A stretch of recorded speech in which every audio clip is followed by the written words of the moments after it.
शिल्पी हमारे साथ लखनऊ से जुड़ गई हैं। शिल्पी, देखिए लगातार जो आंकड़े आ रहे हैं, देखिए ब्याह हंसी मजाक अलग बात है, अपने लेवल पे चल रही है चीजें, वो भी जरूरी है इस सीरियसनेस के माहौल में। लेकिन ये देखिए बहुत बड़ा सेटबैक है जो उत्तर प्रदेश में बीजेपी को यहां पर मिलता हुआ दिख रहा है। जिस तरह से सपा इतना आगे 33 प्लस सीटों पर यहां पर दिख रही है समाजवादी पार्टी, और प्लस इंडिया ब्लॉक पूरी तरह से एक झटका देता हुआ यहां बीजेपी को लग रहा है। ये बताइए कि क्या ऐसा नहीं लग रहा है कि फिर से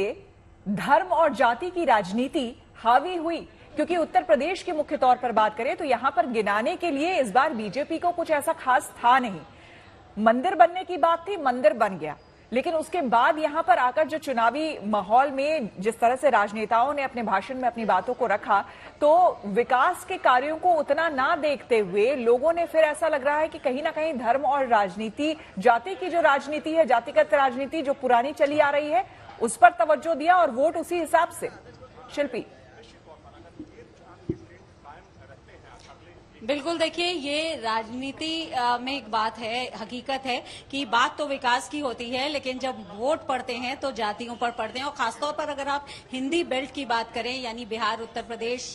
जैसे राज्यों की बात करें, तो इस बार खासतौर पर जातियों पर वोट पड़े हैं। वैसे हमेशा जातीय समीकरण हावी रहता है, पॉलिटिकल पार्टीज टिकट देना हो या फिर कोई ऐसा कार्यक्रम हो और उसके बाद वोटर चाहे उनको वोट देना हो, जातियों का समीकरण देखते हैं। लेकिन इस बार जिस तरह से खुल करके जातियों का समर्थन राजनीतिक दलों ने किया और जिस तरह से खुल करके समीकरण बनाया, वो अपने आप में बहुत महत्वपूर्ण है, क्योंकि आपको पता है कि मंडल की प्रयोगशाला बिहार और उत्तर प्रदेश ही रही है। और ऐसे में जब उत्तर प्रदेश में आज इतने साल बाद फिर से एक बात जातियों की हम कह सकते हैं जातियों का वर्चस्व चुनाव में दिखाई पड़ रहा है, तो अपने आप में ये एक मंथन का विषय है सभी राजनीतिक दलों के लिए। लेकिन इसके अलावा जैसा आप कह रही हैं, 80 के दशक से राम मंदिर आंदोलन हर चुनाव के केंद्र में रहा है, हम कह सकते हैं, चाहे कोई पॉलिटिकल नारा हो या कोई चाहे शून्य से शिखर पर, इसी आंदोलन को